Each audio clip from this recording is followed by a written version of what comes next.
Hello, friends. Welcome to No Cap Room. My name is Jake Fischer. I'm a senior NBA reporter at Yahoo Sports. Joining me, as always, senior NBA writer for Yahoo Sports. It is my man, your man, everyone's man, Dan Devine. What's up, buddy?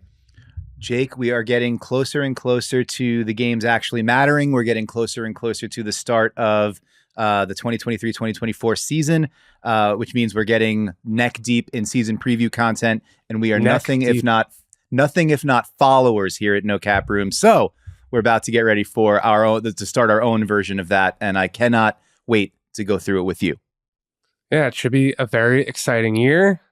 We have about 2 weeks left till tip-off. We're recording this Wednesday, October 11th, so it's exactly 2 weeks on our day, but depending on when you're listening, could be some gray area here or there, but we are here to start ratcheting things up, looking forward towards that regular season. But first, let's talk about the preseason game that all the nerds, all the League Pass followers were all hyped about. Monday evening, Oklahoma City defeats San Antonio in a nail-biter, 122-121. Nobody cared about the victor. No one cared about the result, though. They cared about the victor. I was going to say, they cared about one victor very, very much. They cared about Victor Wembanyama and his gangly string bean of a foe and a rival that is just being forced onto him, Chet Holmgren. I say that to say that is the most interesting element of this quote-unquote budding rivalry that people are going to be talking about, and it's just going to happen because the Spurs and the Thunder are on a collision course of young, rising teams in the Western Conference. The Thunder are a little bit ahead of, things. They have a first-team All-NBA player in Shai Gilgeous-Alexander, and they made the play-in tournament last year, and have a lot of folks, such as myself, expecting them to potentially exceed that finishing point this time around. Spurs, obviously, young bunch. They're just handing out rookie-scale extensions to guys because they're trying to keep this thing building forward. But Chet and Wemby don't want to address this. They don't want to acknowledge it. Victor has said this time and again to our own Kristen Peak.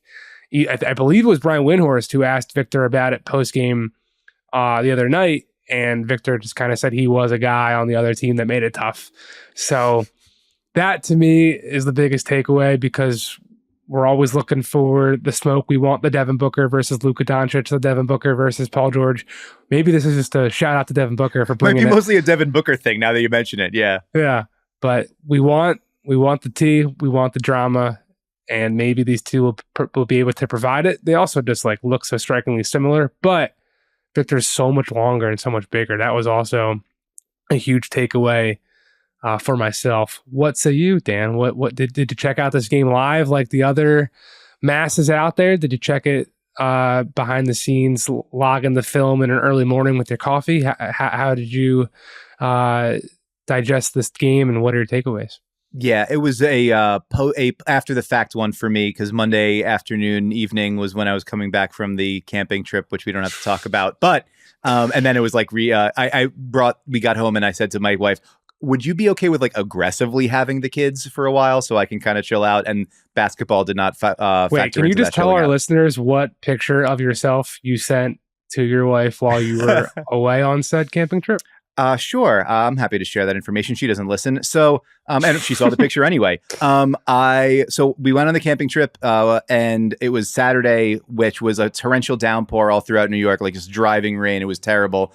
And so I had to set up the tent and load everything in the driving rain. I took a picture of myself on the hike back to the car of me in a tarp, giving her the finger. And she responded to it with the kind of equanimity that you'd expect from a lady who has to deal with me all the time. But things got better from there, and the trip was great. But I did not make a whole lot of time for immediate basketball re-entry, so I caught up to it after the fact.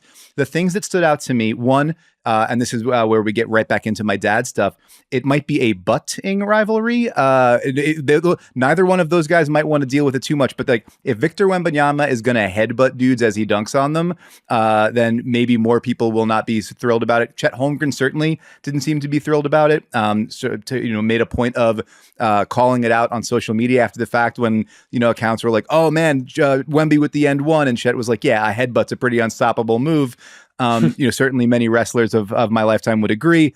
And so but the more that there's actual physical conflict that could lead to actual animosity, the bigger thing though is we've kind of been waiting. So Chet Holmgren comes in a year ahead of Wembanyama. Everybody sort of spent all last season waiting for what Wembanyama's arrival would look like. The point of these guys sort of arriving in the NBA is it's not just a stretch 4, it's not just or a stretch 5, it's not just a unicorn. It's like these guys can like pull up shoot. These guys can run. It's not just running off of pin downs. It's also like all of the action that you can do around them. It's them being able to face up and go off the dribble. It's like the continued evolution of the size and skill game is what these two dudes represent. And yeah, they're string beans, and yeah, they're gonna have some hard times against the burlier 5s that they got to deal with. Wembanyama is going to be playing the 4, it looks like, primarily next to Zach Collins or Charles Bassey. There's a lot to still figure out, but you saw in that first half, like, this is what the future holds. This is what the idea is. It was wings that could switch everything. It was, bigs who could shoot. It was guys who could protect the rim. Now it's bigs who can do everything. And I don't know if we're going to have like a run on that, and there's just going to be, in 10 years, there's going to be one on every team. But these guys, the promise that they hold is like, this is the beginning of a new evolution in terms of what you look for in the league. And I think there's a reason why people are so excited about that. The final stat lines for each gigantic young man: 19 minutes for Victor Wembanyama, 20 points, 5 boards, 2 steals, 1 block. Chet came in at 16 minutes, 21 points, 9 rebounds, 1 block, 1 assist. I think also what's going to be most interesting is how these guys, now everyone's going to talk about the offense. It's the defensive side for me. Absolutely. The Spurs, as you mentioned, with the Zach Collins, Charles Bassey of it all, they are intentionally starting Victor at the 4 next to another 5-man, similar to how the Grizzlies use Jaren Jackson, in a way that will probably boost these guys' gaudy help side block numbers. Yeah, or Giannis next to Brook in Milwaukee too. Yeah, like having that rover. Exactly. I do wonder the sustainability of that long term, just with, we've seen certain teams just struggle. I mean, hello, Minnesota Timberwolves, obviously the health and whatever, but struggle to fit those two types of bodies on the court at the same time. Even Cleveland with Jared Allen and Evan Mobley, teaser, we'll be talking about that in a little bit. So it's just interesting to me. I will shout out, though, Zach Collins looked pretty awesome after being a lottery pick whose own career has been, mired by injury and having two-way 7-foot stretchy potential that just like hasn't yet to be realized. So that's an interesting spot for him. Chet, I've thought about this since watching Gonzaga play St. Mary's in the WCC championship game, whenever that was. I think he has a little bit more of a weakness for Wembanyama when he's in the air and his arms are outstretched and people can get to his chest. I watched Logan Johnson. I remember he's Tyler Johnson's older brother, who was like 24. So he was a much older man playing against a young 18-year-old boy. But this is the league where, men are going to eat boys alive. If I'm allowed to, if that's a weird thing to say, I'm saying it's definitely weird, but you're allowed to say weird things. This is a podcast where you can do that, if nothing else. Yeah. So both of them have impressed me with how to combat that by sticking their arms up and waving them around like windmills. And, if I miss you with my left hand, I can still reach behind my back. That play, that crazy up and under where, it's very easy for your eyes to be distracted by a 7'4" Frenchman flying through the lane, pumping and, whipping the ball to his left and finger rolling like Michael Jordan. It's very easy to miss Chet in that slow motion, first rising up to follow that pump and then bring his other hand out to try to, he missed it, but just the coordination that both these guys have at that size to use both hands on the same sequence, even at like different sides of the paint, is just remarkable. But I will be most curious to see those guys' immediate impact on defense, because that to me is like the true game breaker-ness that they are supposed to be bringing. And I just wonder how instantly that will translate. I think that's a really great point, especially like in Oklahoma City. We talked about these teams being at different stages of their, development, their building process. Oklahoma City, it was sort of like they built the team and conducted the team last season waiting for Chet. Like they were gonna play 5 out. So all of their 5s were shooters. Whether at times they were playing like Kenrich Williams at the 5, but Pokashevsky at the 5, Jalen Williams, Jeremiah Robinson Earl. There were all these guys where it's like the idea was you occupy a certain kind of role spacing wise on this team.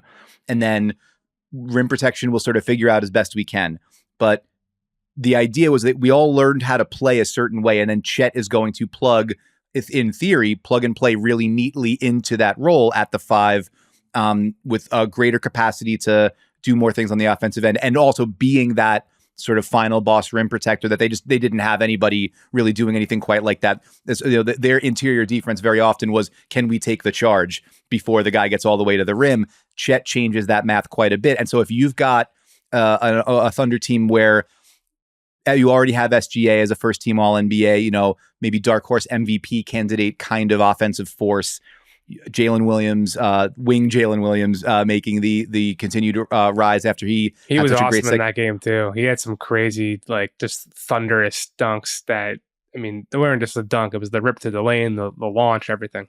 Yeah, and which was, I mean, he had a phenomenal second half last year. He looked like a man among boys in the one sort of brief summer league cameo that he had. Carries that into preseason. I think there's reason to be really optimistic about him. Josh Giddey coming off a fantastic summer for Australia at the FIBA World Cup. Like, there's all these reasons to be excited. If you're able to get that offense up to, above average, top 10 kind of, I think they were around 16th on both ends of the floor last year. You get that up towards top 10. Now you're talking not about a play-in team. You're talking about a potential home court advantage contender. So there's how Chet fits into that picture right away could, really make a huge difference in terms of what the ceiling of that team is. And honestly, even just raising their floor. But Wembanyama obviously is like it's not, we don't expect it to happen right away, but the signs we've already seen suggest that the sky's absolutely the limit for him. So from the 2 most interesting rookies, objectively speaking, in my opinion, let's transition now to talk about the most interesting players that you and I are looking at. It's just another way to kind of bounce around the league, get some preview content going here. As again, we are gearing up for the regular season, tipping off in just 2 weeks. So we were each tasked with listing and then discussing 5 players from the Eastern Conference. So we've got a total of 10 guys here, and we will stagger. We'll go back and forth. I will share one, you will share the other, and then we'll discuss. You ready? Yeah, go for it. Let's hear your the first one on your list. The first one is not the first one I've written down. I think it's just a similar conversation to the Victor Chet conversation we were just having. Okay. Evan Mobley with the Cleveland Cavaliers. Let me say that again to all the kids listening in China. Evan Mobley of the Cleveland Cavaliers. That was a James Harden joke. Oh, okay. I was like, all right. I mean, of course, our listeners in China, welcome. Let's make sure we're being clear to you. Okay, very good. Evan Mobley of the Cleveland Cavaliers. Our colleague Vincent Goodwill keeps calling this dude Baby Tim Duncan. He got written about left and right all across our industry. Dan Devine was one of them. Yeah. Saying he's the future of the NBA. He finished top 3 in Defensive Player of the Year voting. He's got all the tools. Has not put it together enough to this degree. If you ask Cavs people, they will say this themselves. He has not put it together enough on the offensive side of the ball to the point where Cleveland was able to be a legitimate threat in the Eastern Conference last season. To me, when you watched Cleveland in the playoffs, kind of similar to how I felt a little disappointed in what Bam Adebayo left on the table on the offensive side of things for Miami. Well, this time last year, we were all hearing about how Evan Mobley is going to be this 3-point shooter. He's knocking down threes in gyms across summer league runs, and he's going to add this dimension to his game. He has not proven to be an offensive creator at this stage of his career. And I'm not saying it's this massive indictment. He's super young. Only was in the league for 2 years. This is just kind of like the third-year wide receiver leap that people always talk about in the NFL. Sure. I'm just, to me, you can talk about Donovan Mitchell, and people around the league will very happily whisper, if it doesn't go this well in Cleveland this year, he's going to be looking to go to New York. That's the rumor, right? That's the whispers that everyone says about all these guys. But to me, the real swing piece for Cleveland, and then, that could be a real swing piece in the Eastern Conference, because right now we don't really have a clear number 3 team for preseason expectations behind Milwaukee and Boston. Could it be Cleveland? At this point, to me, Evan Mobley is the biggest swing factor on if that could become a reality. It's a great pick. So I wrote about Mobley around, I was like mid-February, because he had started to kind of take on a larger offensive role over the previous month. And yeah, for over the last 3 months of the season, averaged like 18 points a game on 56% shooting, had stepped up his ability to, is like the self-creation of him getting downhill, getting to the paint, finishing at the rim, his sort of in-between game where he's got that high release, can kind of get it off over everybody. He seemed like he was more willing to attack and look for his own. And I think we saw in that first round playoff series against the Knicks, a lot of that just being really neutralized. 9.8 points per game on 9.6 field goal attempts per game in round 1 against the Knicks. The way that they sagged off of him, the way that they packed the paint, obviously it had a huge impact on the Cavs guards, but it limited his functionality there too. And so if he's not able to get into the paint, get all the way to the rim, if he's not able to get to that sort of floater range, short jumper, the half hooks and stuff like that, where does he eat? And the growth opportunity there has to be in terms of his outside shot, his perimeter shot. Cleveland obviously tried to answer the question of like, how do you space the floor and the geometry of it by going and getting Max Strus, by going and bringing in George Niang. I think the hoped for best case scenario answer is like Evan Mobley can be that shooting four, can be somebody that you space out in that way, and you do have to worry about him out there, which creates more room for Mitchell, creates more room for Darius Garland, creates more roles and lob opportunities for Jared Allen. Because if you don't get that, then you have to think about the long-term viability of, as you mentioned earlier, the Mobley-Allen partnership. Whether that's the best way to sort of organize your books and your assets, what kind of team you need to build for the long haul. But yeah, I mean, Mobley, to say that in year 3, you're talking about a guy who is a perennial defensive player of the year caliber candidate who has this growth, has the runway to do more. I think that's a very exciting thing. For sure. But if you don't see it again this year, not to suggest that it's never coming, but I think then the question marks and the grumblings get louder. So yeah, Mobley as a huge piece to watch there, because that could be the difference between, are you, mid 50s win total, really vying for home court advantage, top of the East, or are you sort of sinking back to the middle of the pack in a place that's sort of an uncomfortable spot to be for Cleveland, as they've been that tick, tick, tick up. So who do you got? Give me one of your first of 5 most interesting players in the Eastern Conference for the 2023-2024 regular season. Let's go with somebody who played against Evan Mobley in the first round of the playoffs. Julius Randle for me. He's one of 11 players in the past 3 years who's been named All-NBA more than once. And it feels like nobody buys it, like nobody really believes it. Because when the money's on the table in the postseason, he has not looked like an all-NBA player. He's shot across his 2 postseasons in New York, 34.4% from the floor, 28.3% from three-point range, negative assist to turnover ratio. So they win the series last season against Cleveland. They go into round 2. By the end of round 2 against Miami, the Knicks are basically a one-man offense. It's like, if it's not Jalen Brunson, it's not happening. You see the glaring need for a number 2 option or a number 1A option or whatever. Randle is that for the first, 82 games. And then is he there in the postseason? The Knicks as a team are in that position of like, you're waiting. They've been building patiently and slowly for the next star. And it's like, well, is Julius Randle the kind of like, the boosters that fall away from the rocket as the rocket gets up into space? Like, you got us to this point and now you go away? Or can he be that guy, so either as a complimentary player or, getting over the hump in the postseason? That to me is a really big determining factor for what the Knicks' ultimate ceiling is. Yeah. At this stage, my guess if we wake up 2 years from now, would be that he is the booster that falls off the rocket. He's playing ultimately. someplace else.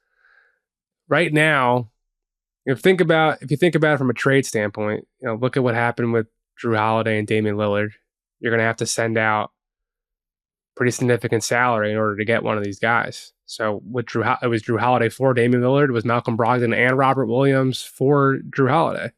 So just by process of elimination, the salary standpoint, he's probably going to be one of the guys on the chopping block, especially if you're bringing in a star who is going to be probably consuming a lot of the usage rate that he's eating up and using to turn into stats that are getting him these all NBA recognitions. So the other thing too is like, who knows whether an agency change really does spark certain transactional tremors beneath the surface. Sometimes it does.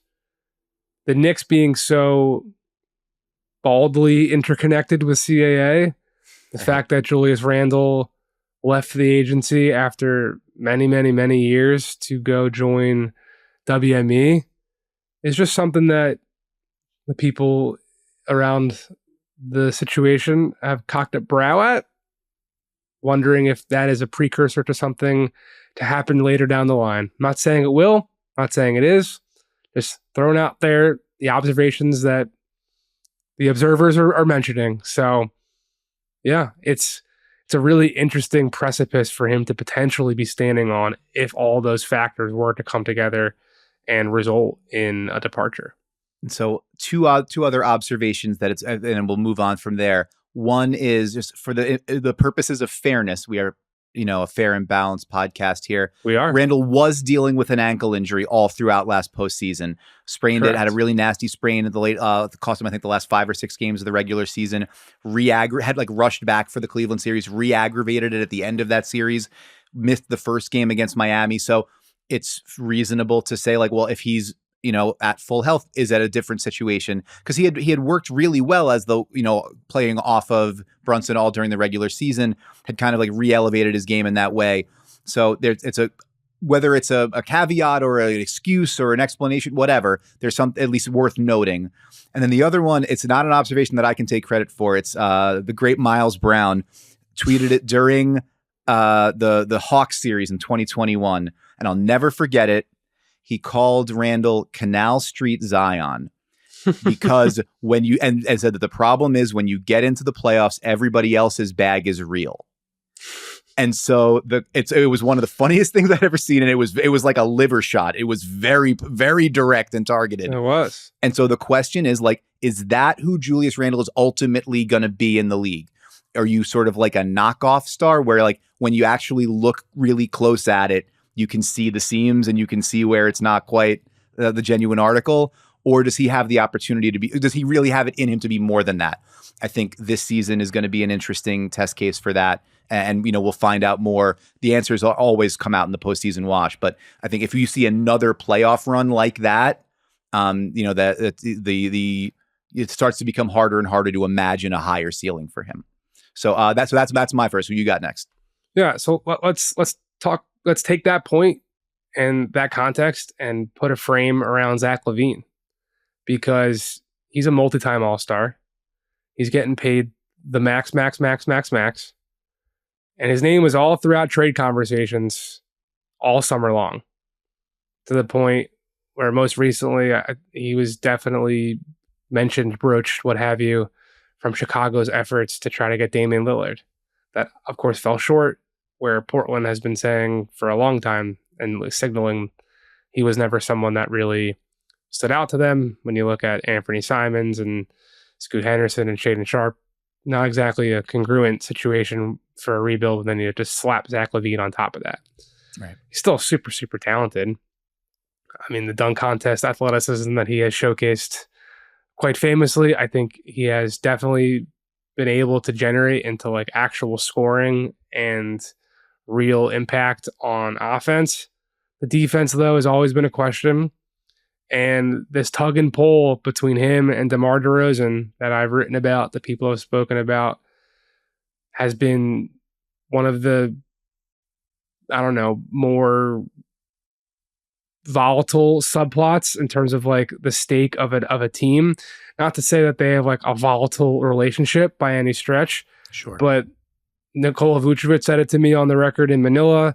It was definitely a theme of their media day. Like, this is kind of are we going to be a legitimate Eastern Conference threat or not? Can we get to where Julius Randle's Knicks are? Can we get to Evan Mobley's Cavs? Or are we going to maybe see a whole different iteration of what the Chicago Bulls franchise looks like? To me, Zach LaVine is the most interesting character in that question, being that we know what Nikola Vucevic is. He's a past 30 former All-Star who just signed for a huge bag. We know what DeMar DeRozan is. He's a past 30 former All-Star who's getting buckets, and he's going to be getting buckets probably until his like Joe Johnson, Vince Carter era, where he is just a bench scorer guy who comes in and you can still throw him the ball in fourth quarters like he does now in Chicago, and he's going to get you points. Zach is still at the point. I think he's 26. I want to double check that. He's 28. There you go. So he's 28. Turns 29 in March. He's still at the point where he's, quote, quote, entering his prime. Mm-hmm. Is that your prime of your athleticism, or is that your prime of winning basketball games? That, to me, is the question presented to Zach LaVine that I have this season. It's especially interesting to me because the name that I think of a lot in connection with him, just, I guess, it's not like a one-to-one comparison game-wise, but for some reason they're linked in my brain, is Bradley Beal, right? And so maybe some of that is because they were kind of like in that same tier a couple of years ago. Like, are they at the end of your All-Star bench? Are they at the end of your All-NBA conversation, up near the top of the scoring list, but on teams that were not all that great, that kind of thing? And statistically, you can make an argument. I mean, like, there's a pretty favorable comparison between where LaVine is when he's been healthy. So that was obviously a big issue. He had the knee problem, but the second half of last season, he's right around like 27, 4-4 on like 51, 37, 85 shooting. Like, the efficiency was there, the volume was there. Even while playing alongside DeMar DeRozan, even in that dynamic in where things clearly weren't as humming the way that they were when Lonzo Ball was on the floor, yada, yada, yada. So Zach he improved the second half of last season, like back to that kind of offensive, weapon. And so we just saw, obviously the no trade clause was a huge part of that, but like Bradley Beal goes to Phoenix and he's now like a number 3 guy, a real, overqualified number 3 guy, but a number 3 guy, and on a giant contract that got moved. And so LaVine, then, to me, you wonder, like, is he like the solution in Chicago, right? Like, as you mentioned, is this the way that things can kind of get moving in the right direction again? He asserts himself as that kind of, no doubt about it, all-star, and helps elevate that team. He's like the one real growth piece in that dynamic that's already shown himself at a high level. Or does he become somebody who, if things go sideways, he becomes, following in that Brad Beal sort of footsteps of like an overqualified number 3 somewhere else? And then you get into the contract question, which, as you said, it's $40 million this year, $43 million the year after that, almost $46 the year after that, and then a player option for $49 all the way down to 2026, 27. It's a massive deal to onboard. So then the question is going to become, what does the league think of Zach LaVine? Does the league think that he's worth it as a player to take on all that money, all that risk on that downside of the deal? If we know the Bulls get to the point where it finally, they have to sort of decide if they're going to, cut bait. I think these are interesting questions, and I think he's a really interesting player to imagine in different contexts. And then also just like, could the context in Chicago ever get above, like, we're fighting for just getting into the playoffs, getting a home gate revenue, and then, whatever happens after that is gravy. Because he feels like a player where there's more than that in him, but we have yet to really see it manifest in Chicago. So from Chicago, where do you want to take it? Who is your second most interesting? I'm not ordering it, but your second player you're going to name that's of the 5 most interesting players in the Eastern Conference to you. Well, in talking about Zach LaVine, you mentioned the Portland issue of, like, it doesn't make sense over there with their young guards. The number 1 guy that was talked about all summer long about not making sense there among all their young guards was Tyler Herro. And my big he didn't question, want to play in Portland. It wasn't Portland. He didn't want to play in Portland. He has been so clear about that. It's not even funny how clear he's been about that after the fact. But the question to me with Tyler Herro is, does the chip on your shoulder weigh you down, or does it become like a weapon? Does it become armor that you can use to your advantage? It's not just the offseason. You have to go back to April. He breaks his hand in the first game against the Bucks, in the first game of the playoffs. He then spends the next 2 months hearing about how it's maybe addition by subtraction that he's not in the lineup for them as they become a more like steely, defensive, organized team, and then make it all the way to the finals, and then he never gets back on the floor. Then he spends his whole summer hearing about how expendable he is in Damian Lillard talks. And he finds out that apparently nobody else wants him enough on the $120 million extension to like give up stuff to make it worth Miami's while or get a 3-team deal going. And so now we find ourselves going into training camp, going into the season, and he's just like, well, this kind of sucks. I've been talked about as like this sort of expendable, disposable piece all summer, but now I'm the starting shooting guard and maybe the starting point guard, ? On the team that just made it out of the NBA Finals, and that is now being widely considered like they flopped this summer. There's no way they're going to get back into that conversation come this season. Oh, right. By the way, they were a 44-win team with a negative point differential before they started, making all their threes in the playoffs. And so it's like Tyler Herro goes into this and says, like, how does he respond to it? I think is what I'm really interested in. And what does that look like on the court? We feel like the whole argument of the Dame conversation was you need a third guy you can believe in next to Jimmy Butler, next to Bam Adebayo in these conversations. This is the opportunity for Tyler Herro to prove he is that guy. He certainly comes in with plenty of motivation to do it. How does that actually manifest on the court? It's a great point. When I think of Tyler Herro, I think of this week in Oklahoma City in mid-December last year when I was there, sitting at the courtside seats for the media that RIP no longer exist. Oh, man. Where I could hear the coaches talking to the refs and I could hear substitutions on their trash talk. It was awesome. And the game against Miami, I don't remember if the Heat were at full strength, but I do remember that Tyler Herro went off and got pretty much any shot he wanted. And it came down to the final possession. He called timeout. And the Thunder had a younger PR staffer next to me, who I'm not going to say this to denigrate him. I'm going to say this just out of fun. He said to me, "Hey, who do you think Miami's going to give this ball to?" And I was like, "They're giving it to Tyler Herro, and he's going to take 2 dribbles and pull up from the right." And that's exactly what it did. And he cashed it because it didn't matter if it was as obvious as I believed it was that was going to be the play. Certain scorers can just do that. And he has that in him. It's just a matter, to your point, of can that all coalesce in a way with this Heat team that brings everything together and pushes them back closer to the title that Jimmy Butler is claiming this is the year he's going to do it. So I think that's kind of a different degree to some of these, like a lot of these guys we're talking about just them and their team and will it raise that team ceiling. Like for Herro, he's a potential X factor for the team that just fell this short of winning the NBA title last year. Like the next guy I have on my list is Pascal Siakam. And as good as a year he could have, as good as the Toronto Raptors season could be, very little expectation, right? That the Raptors will be sniffing down that door of getting back to the finals for the first time since 2019. That being said, the Raptors have been, I don't know, headbutting their way, to go back to our Chet Victor situation. They've been elbowing their way into the top, ticker of NBA transaction talking points for 3 transaction cycles now. And they've really done nothing aside from add Jakob Poeltl, which, not to besmirch Jakob Poeltl, he is a fantastic defensive anchor.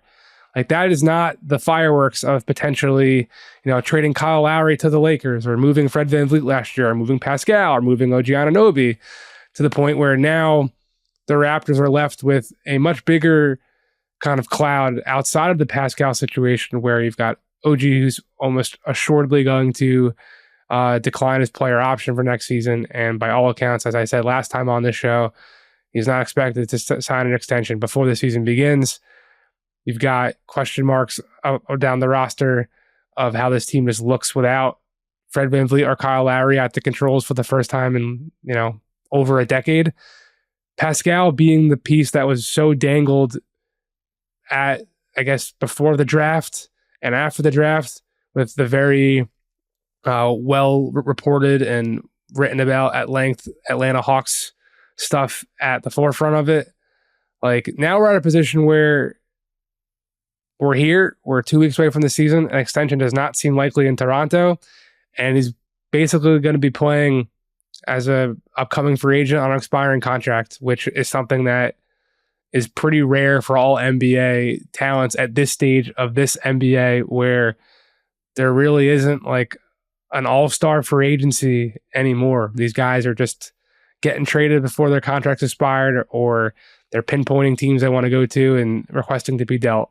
So the fact that he's kind of standing on the diving board looking whether to leave Toronto in theory, or the Raptors are looking at him in the same regard, but this is still like a team with no expectations really at all. Like, the Raptors want to be competitive and fun, but I don't know. I haven't heard from anyone with the Raptors organization yet, like, what their goal is for this season. You have other teams where it's clear, like, we want to be in the play-in tournament. We want to be above the play-in tournament. We want to be a little bit more competitive than last year.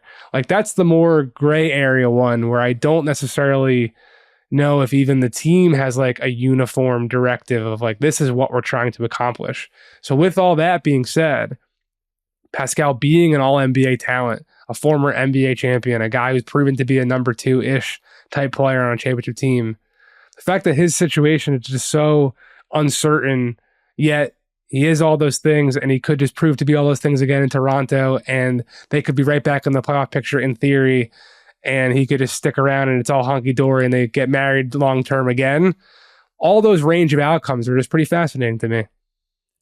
Absolutely, because, and in part because if this, well, obviously we've been waiting for now several years for Toronto to kind of pick a lane, and they seem, as you mentioned, the transaction cycles there, like Masai Ujiri and company, seem allergic to the idea of deciding and publicly declaring who they want to be. And Siakam, by virtue of his own development, the great work that he's put in, the Raptors, skill development, everything that they've done there, he's become a legitimate star player. But it leaves you wondering, like, well, again, thinking about what you look like in other contexts. Pascal Siakam was a great finisher. He was somebody that was constantly downhill at the rim early in his career, and through the way that the Raptors offense, and it's often like the lack thereof, has kind of evolved, he's become a guy, like, he's taking like more than half his shots from mid-range and like having to create a lot of them himself.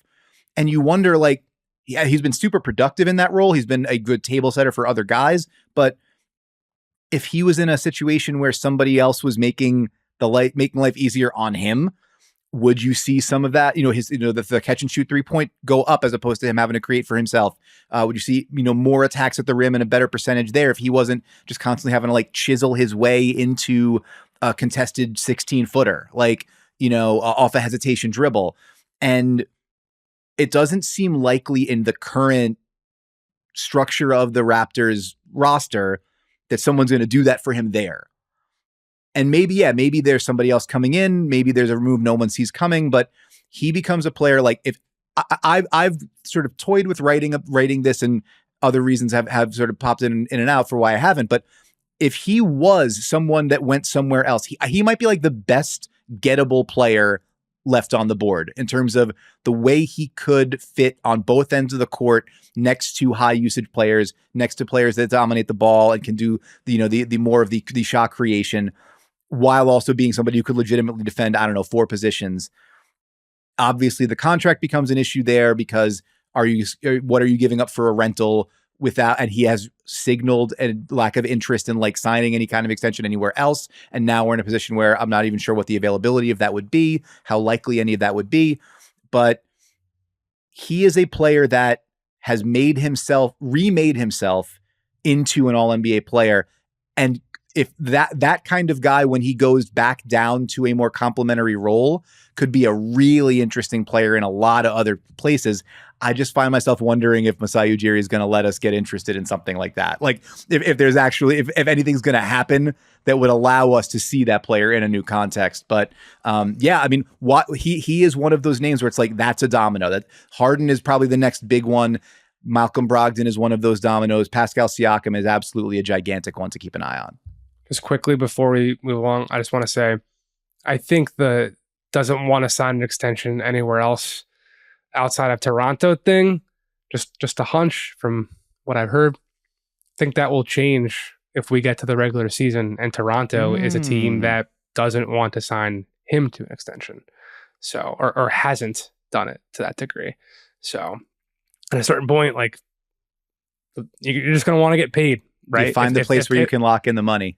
If the deal's not coming from the place where you want it to come from, you might have to look elsewhere. So who do you have next on your chopping block of interesting guys? Well, as we, I feel like a lot of these are kind of weaving in and out of one another. You mentioned the summer-long discussion about Atlanta as a possible landing spot for Siakam. How about Trae Young? I feel like I've maybe been lower on him than consensus, but this summer, hearing him say like, I feel like anyone who's like, or paraphrasing, but like, if you think that I haven't been disrespected, you're not paying attention or something like that. Like that's like the argument that it's just like essentially incontrovertibly true that Trae Young has been disrespected. I kind of was like the Alonzo Mourning gif. And I'm like, well, and because, and one of the things that sort of laid it out for me was in doing our levels project that we have been, rolling out throughout the course of this preseason. He wound up in level 4, the like, like missing piece kind of category. I had him at level 2, like a guy who could be the best player on a contender, because I saw him do it. I watched him tear apart the Knicks. I watched him outlast the Sixers. I watched him like completely bedevil all drop coverage along the way. I watched him put a legitimate, we forget about it now. There was a legit scare in the Bucks when Giannis was hurt and Trae was going, before Trae Young hurt his ankle in that series. It was not outside the realm of possibility that Atlanta could have outlasted Milwaukee in that series. When he has the whole in-between game going, where there's the way he can stretch the floor, the danger of him pulling up. No, he's not Steph, but the lengths that he will go to and the way he stretches your defense, the way he can work in the pick and roll, the fact that his floater and his lob pass look basically identical, that he can get when he's got the floater falling and he's got Capella or Okongwu rolling, like he becomes such an impossible cover. And I've seen it work in the playoffs. I've seen it work against elite defenses. And so I find myself thinking, if there's like the Moneyball line, like if this guy's such a good hitter, why don't he hit good? Like, I think that Trae Young is a superstar level player. So why are the Hawks so average?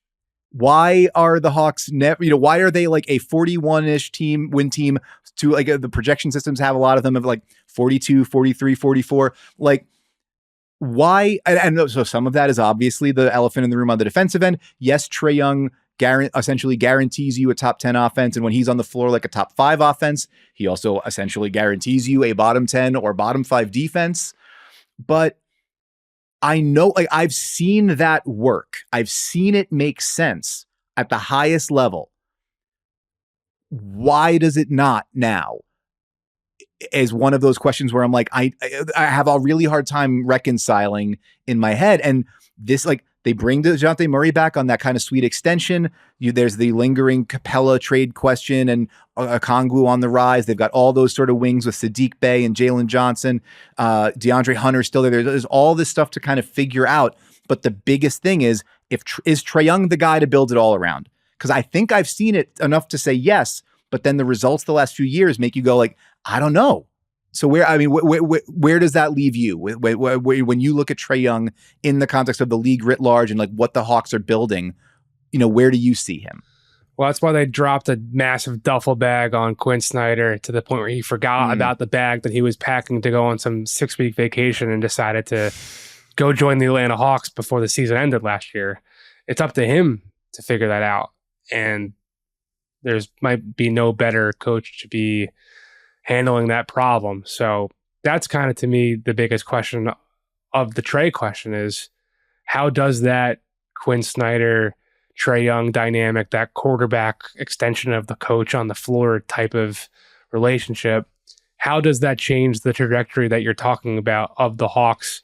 As high as we've seen their ceiling be, since they reached that ceiling, they definitely have just been they've been between the ceiling and the floor, in the very middle. They have not been above that. They really haven't. They've been, I forget what stretch of the year it was, but last season they went pretty famously far without being more than like a game above 500. The Knicks kind of run that seesaw too for a little while. So to me, that's the most interesting person with the Hawks to me is Quinn Snyder. But because of that most direct dynamic with Trae, can he optimize him just like he did with Donovan Mitchell in Utah, with Gordon Hayward in Utah before that? The answers we'll find out soon. The overwhelming expectation is Quinn's going to figure out something that's going to work, something that's going to get cooking with a little bit of a higher, finish point. But that you're right. He's one of all the players that I'm looking at the list right here, of all the players that we've listed here, he's definitely the one that probably has the most single-handed ability to impact the title race, or at least from the Eastern Conference standpoint of just like the overall hierarchy here. So the next guy that I have is not of that degree, but at this point, where the Philadelphia 76ers stand, Tyrese Maxey has a lot on his shoulders this season, especially being that he is, by various accounts, not going to be signing an extension, particularly so that the Sixers can maximize and build and save cap room to be a major player next offseason, whether by free agency or by trade. So how good he plays this season, just like all these rookie extension guys who won't end up signing one, which most of them won't. That's kind of my sense. I mean, some guys will, but most guys just traditionally don't. Even though I think we're going to see more and more extensions as the money continues to rise. Like right now, recent history, most guys don't. So he's going to be playing regardless of what happens with James, regardless of what happens with the Sixers. Can they ultimately get out of the second round? All that. Tyrese Maxey in a vacuum is going to be playing knowing that his contract status is hanging over his whole year, to the point where his representation is saying, well, great. That means we're going to be one of the best, if not the best, guards on the market next summer. Well, you got to play like it first. And a great way to not look at it in a vacuum, to put this into the context of the Sixers and the Eastern Conference. Great way to fatten up your pockets is to win games, and to win games in the playoffs. And right now, he's Joel Embiid's best supporting cast member in order to actually get out of the second round for the first time in this era. So he's also not really a traditional point guard by any stretch. So he's not the typical, he can just run pick and roll with Joel Embiid, and that combo as a 1-2 punch, we'll see how high I can get you, because he is more of that combo between the tackles runner as opposed to someone who can just kind of dance with it up top and figure something out. So what growth will there be? When he was shooting 40% from three, a lot of my Sixers fan friends in the group chat that our listeners are familiar with are right. And how much better can Maxey get? There isn't that much room to improve that aspect of the game. It's more about, you're going to disagree with me. No, I was going to say, I think you're probably right as far as how much can he get better? Can he get as a pull-up 3-point shooter, as a, Yes. off the catch kind of guy? The issue is, and this is where the Harden crisis is an opportunity, right? Never waste the opportunity, is that the playmaking is the next level. And I'm guessing that's where, sorry, sure. I think I jumped in as you were about to say it. But now you go, take it away. That's exactly my point. So here's the baton to you. Is that if Harden's not on the court, and if Harden's not starting at point, Maxey has been more of a combo guard because he hasn't had to be the number one point guard. If Harden's not there, he does. And so then the opportunity to run all those pick and rolls, the need to be that, to make those reads and deliver those passes, all of that is, and the sort of make the decisions of score or facilitate, that's the next level of growth for him, because we've already seen him average 20 a game in 2 separate postseasons. We haven't seen him be the one who has the decision-making apparatus of the offense on his shoulders. A very limited sample, but last year when he was on the court and Harden was off of it, this is from cleaningtheglass.com, the Sixers offensive rating was 119.2 points per 100 possessions. That would have been second in the NBA. That was right underneath the Sacramento Kings. The defense was, a work in progress in those minutes, but the Sixers at different points during the regular season had a work in progress defense. If he can be a capable capable caretaker offensively, running the show like he was when Harden was off the floor last year, I think, and then take another step forward as far as what he can do, setting the table, the opportunity for Philly gets a lot more interesting in terms of what they can turn Harden into. Because right now it's, can we turn Harden into another star or enough stuff to get another star? If Maxey shows he is that star, then all of a sudden what you can turn Harden into becomes, there's more options for you. There's more pathways to get where you want to go if you're Daryl Morey and the Philadelphia 76ers. So, yeah, I mean, Maxey has gotten better year over year over year, and this might be the biggest opportunity he's had to take that next big leap. And as you said, to put yourself in position for like the biggest possible payday come the end of the season. 2 guys at your list that are left. They both got huge paydays this summer. Which one do you want to take first? I'll do Kristaps Porzingis, because I think we've talked about him a few times. We've gone through the big deal with him coming in, Marcus Smart going out. And I'll try to do this pretty quickly. He represents the Celtics making a bet that like their old way of doing things just wasn't going to work. And the way that they needed to reorganize and reimagine themselves was as like 5-out offense all the time, shooters everywhere, playmakers everywhere. And instead of versatile switching defense 1 through 5, a big ass rim protector who's huge and can just get a hand up at the rim. And that is a better recipe for them for, the long-term postseason success.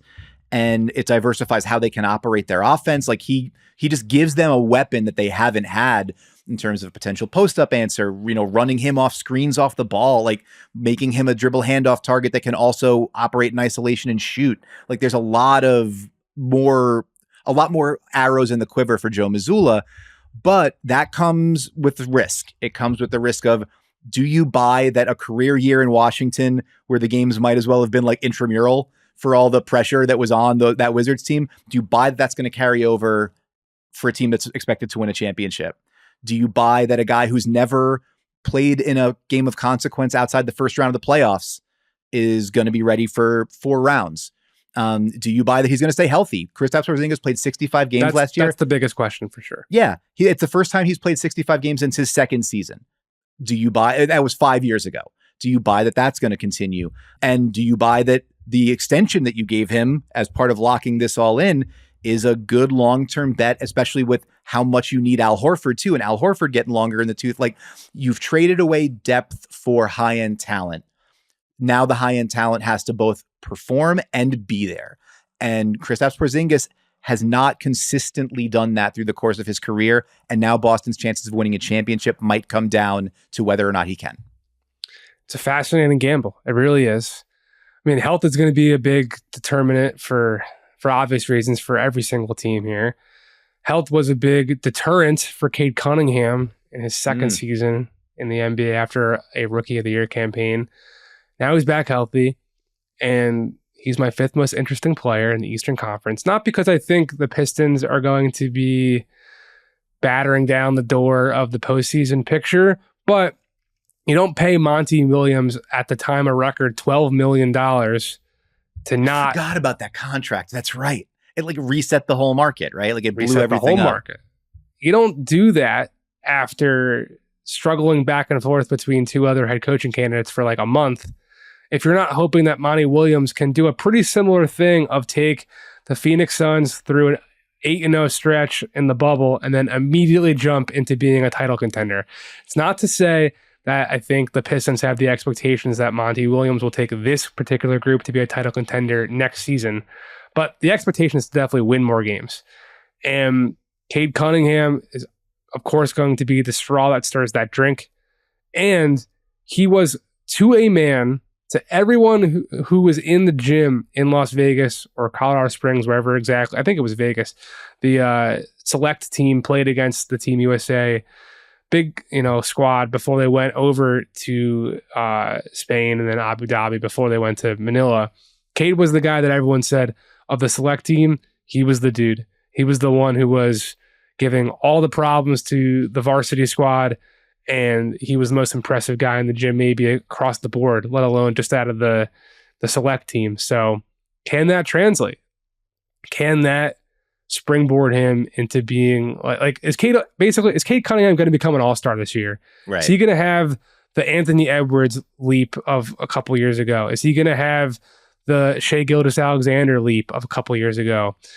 I'm curious if he does, because then that puts the picture of the Detroit Pistons and this rebuild into like much higher definition than what they kind of are now, as opposed to just like a combination of lottery picks and former top 3 pick big men who have, pretty brutally flamed out at their first spot, and now they're trying to find their sea legs in the NBA. Yeah, that is a team that is just, it's crying out for an organizing principle. It's, there's interesting pieces and there's talent and there's how does that guy fit? And, with Jalen Duren and James Wiseman and Marvin Bagley and Isaiah Stewart, extended Isaiah Stewart, Bojan Bogdanovic is going to be like the most tradable guy in the NBA again. Asar Thompson comes in, Jaden Ivey after his rookie season. Like, there's all these things that, like, these pieces and these players that have shown flashes or make sense in different context. Like, but somebody's got to organize it all. And that's got to be Cade Cunningham. If Cade Cunningham can be that guy, a lot of people expected the Pistons to make like a mini leap into play-in candidacy last season. Cunningham's injury scuttled that completely. If he's healthy and he's that guy where he was number 1 pick in the draft, top prep prospect, USA under 19 star, all that stuff, like the most heralded young playmaker. If he's that guy, they become real interesting, real fast for sure. From there, I'll wrap up with just like, the other end of the spectrum, from the bottom of the Eastern standings all the way up to the projected top. It's Khris Middleton. We've talked a ton about Giannis Antetokounmpo and Damian Lillard and how that partnership and that 2-man game and yada, yada, yada works. Khris Middleton to me is like he's the key. He's the potential swing piece, as you mentioned earlier, swing pieces. Only played 33 games last season after wrist surgery and ongoing knee problems. Had knee surgery this offseason where, come to find out, we're not even sure if he's going to start the regular season. Like, enters training camp and he's not ready for 3-on-3 yet. Doing his he's staying with their recovery program, and Adrian Griffin's like, oh, he's being cagey about what's going on exactly. And Middleton's like, yeah, no, we're just trying to be real smart, taking it time but like, we don't know for sure if he's even going to be on the floor to start the regular season. And it's, that's a big deal. It's a really big deal because he profiles as like a perfect third guy, complementary guy off of that Dame Giannis 2-man game or the Dame Brook Lopez 2-man game, like spot up marksman, a guy that can be the second side creator if you swing the ball to him and he could get downhill, mismatch hunt against switches, like all the things that he's so good at. Now doing it against a third best defender on the other team, he could be totally lights out. But to do that, he's got to be on the floor, and he's got to be able to sort of recover that step that he seemed to have lost last season while he was dealing with all the knee stuff. The up and down playoff for them, it sort of gets forgotten because they got wiped. The Miami wiped the floor with them in round 1, but he averaged like 24, 6, and 6 and shot the ball well, but he was making really tough shots because he couldn't get any separation, and Miami hunted him on defense because they didn't think he could move. And so if he's that, then the ceiling of the Bucks drops. But if he's the guy he was the last time he was fully healthy a couple of seasons ago as the third option on that team, I think that's your title favorite. And so in terms of players of consequence, Porzingis is operating in that same position there. When you're talking about guys that could maybe swing the title, I don't know that it gets to be a bigger sort of X factor guy than Middleton for that Bucks team. Dan Devine is the biggest X factor on how good this episode of No Cap Room is every single week. Also, our super producer, John Gennaro, who does all the things he does to make the show look and sound great. Thank you, everyone, for tuning in today. As always, please follow us on social media platforms that still exist. I am at Jacob Fischer. That is at your man Devine. And please subscribe to Ball Don't Lie on YouTube or whatever podcast platform you are currently listening on, and leave us a 5-star review. That'd be great. We thank you for listening, and we'd appreciate it if you came back again next week for another episode of No Cap Room.